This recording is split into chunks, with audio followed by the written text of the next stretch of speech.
I've had times when for example, when I was designing the Oh, Mahindra. personal practice is Yeah, tricky, yeah. very bad. So what was the worst thing that happened in your professional practice? Oh, terrible. I think every project we find hardships.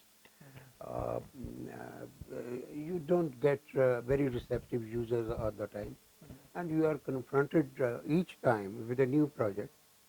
Different type of people with different uh, frame of mind. Some people are receptive, the other don't receive anything. They don't respond to what you are doing, and we feel very disappointed at times. Mm.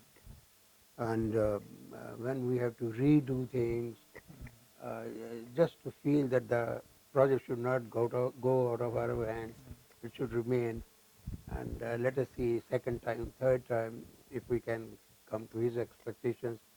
But the sort of compromise we had to do at times, Mm-hmm. which is sort of bringing down the quality of architecture, I must say, is sometimes very disappointing. And sometimes or other people don't pay to the architects his Yeah. last bills. And To me, that's disappointing, but it's not a crushing defeat.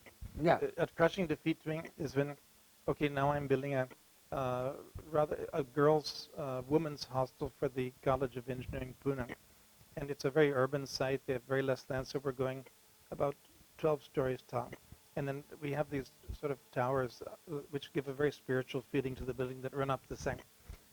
Now, at one point, the guy doing the liaison, he applied because there's an ancient cave about 300 meters down the road. But he thought, I'll go ahead and apply to the Archaeological Survey of India anyway. Later, I said, why did you apply? The rule is up to 100 meters, and then there's another rule up to 200, and we're 300, and you went ahead and applied. Now, they gave a blanket thing, don't build beyond 8 floors.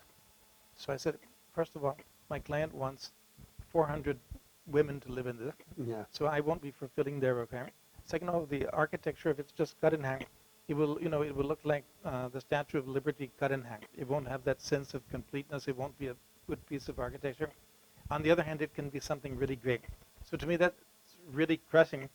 Then I got reprieved when the director said, I'm going to go ahead and build it anyway. I know it's beyond the 200 meters, and I don't care what they say. So exactly. then I felt nice.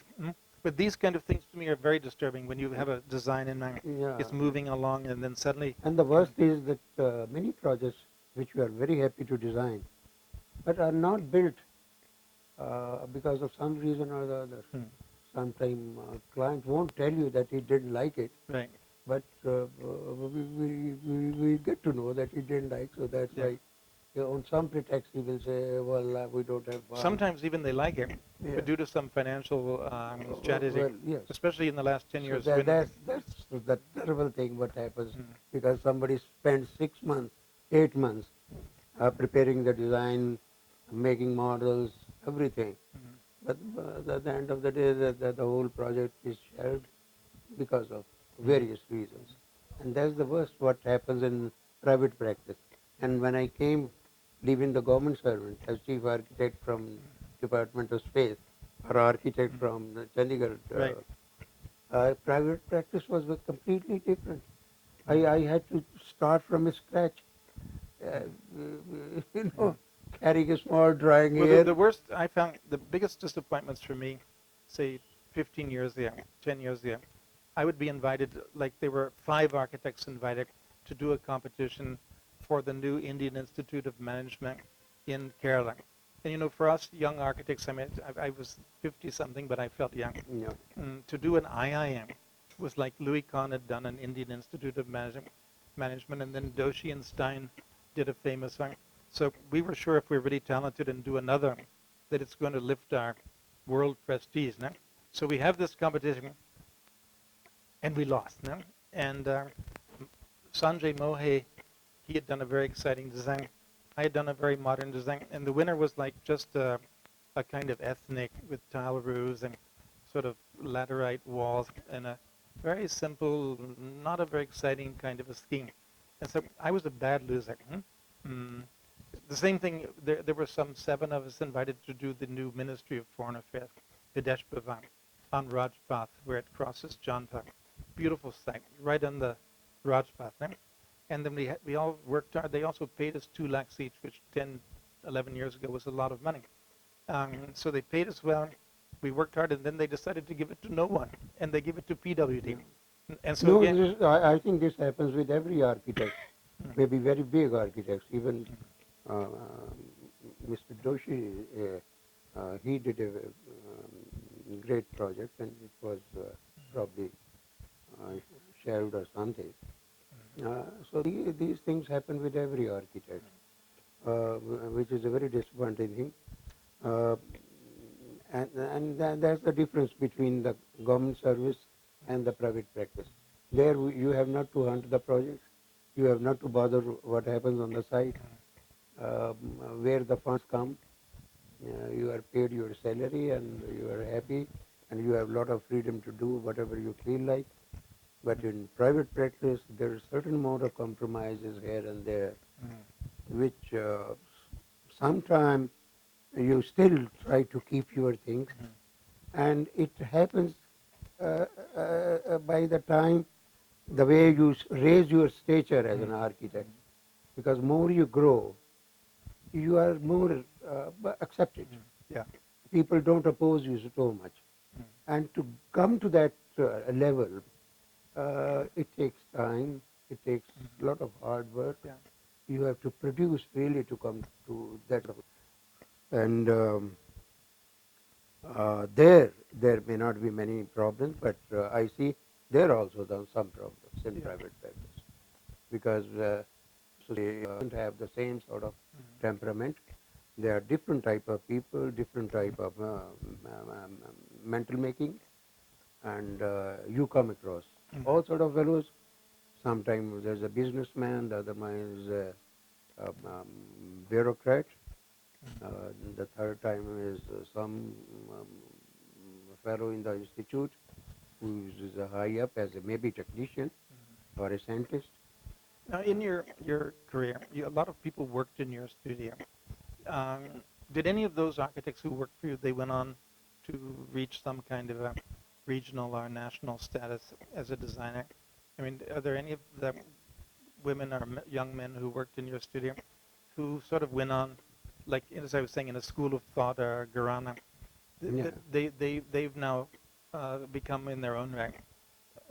No, I think people are very wise these days. Even client is very wise. Uh, I think they do a lot of study. No, I'm saying the people who worked in your office, draftsmen, trainees, Architect. did any of them go on to become in their own right after they left your office? Did they go on to become well-known architects? Yeah. Because it's not that often these days. But I was Oh, just, there are many. I think. In fact, there may be around 20 architects practicing in Chandigarh, those who work with me. Okay. And some of them are doing very well. Good. Good. So I feel very happy about it. Even in Bangalore, when I was working, all the architects, those who are working with me, are practicing, having a good practice in Bangalore, see, very much nice. more than what I can think of. I see. Very nice. Because that's a metropolitan city. There the opportunities are very large, big volumetric projects, never less than 50 crores, 100 crores. Here, some of Chandigarh is not that great a place for architects to work. I see. And they're small projects, and but somehow it's a But very, you've actually very done comfortable you've done place. some large projects. Your DLF project Yeah, in some, Faridabad. Some of your projects are actually quite large. yeah, institutional. that way I consider myself very lucky that sitting here to do some projects in Delhi, Gurgaon or Lucknow or Bangalore, Hyderabad, uh, gives me a lot of satisfaction Yes. because it hasn't happened with everybody.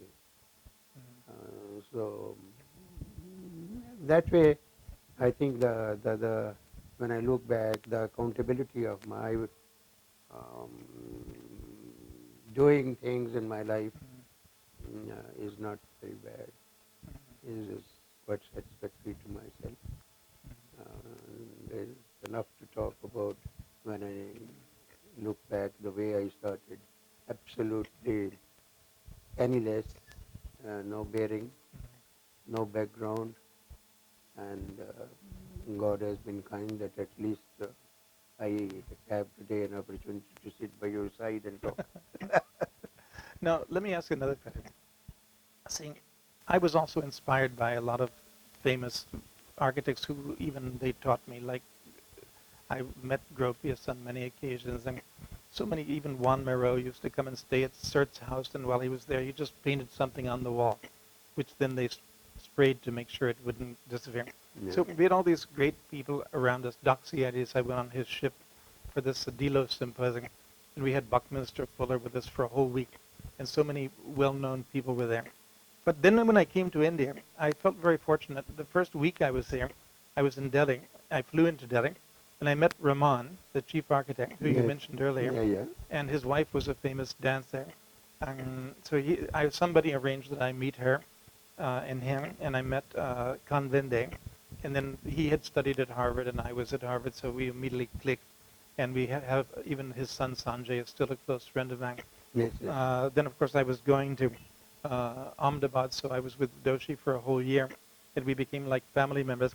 And these are people even today that I look up to, you know. Indian architects, like Charles Curry, I met very early on when he came in 1969 I organized a lecture. When I was a young professor, they threw all the dirty jobs on me. Exhibitions, lectures, admissions for the master's program. So as a youngster, the first thing I did, Doshi said he was coming to America, so I said, we'll pay your airfare from University of Pennsylvania. You come and give a lecture. Charles was going to, I don't know, University of Michigan. I said, you come and give a lecture.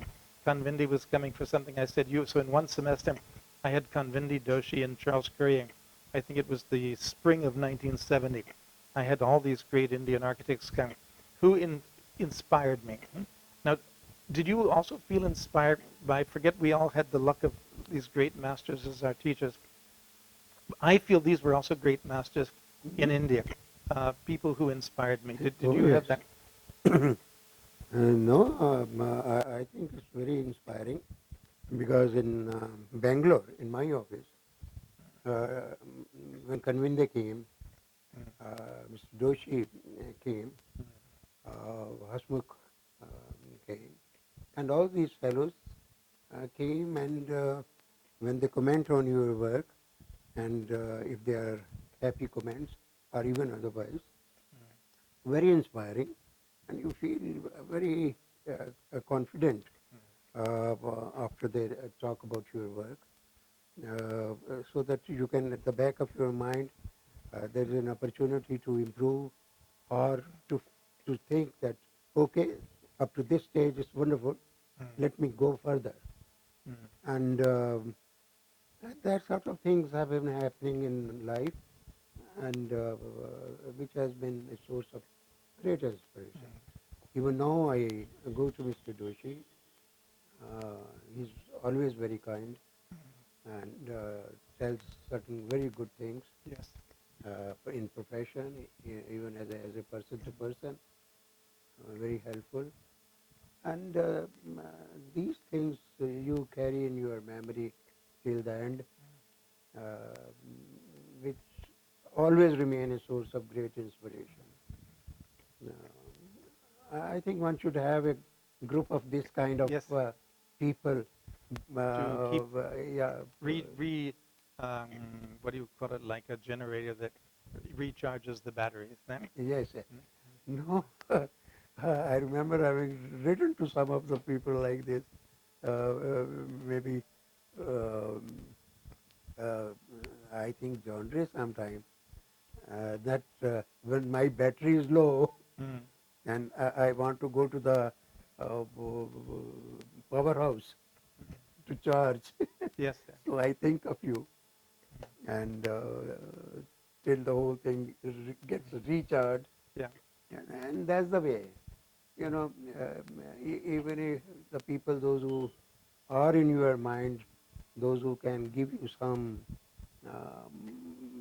way of inspiration, a good advice, even if they are not present as a person, but at the back of thing, when you communicate with them, Mm. you get the same sort of message, I Right, think, right, without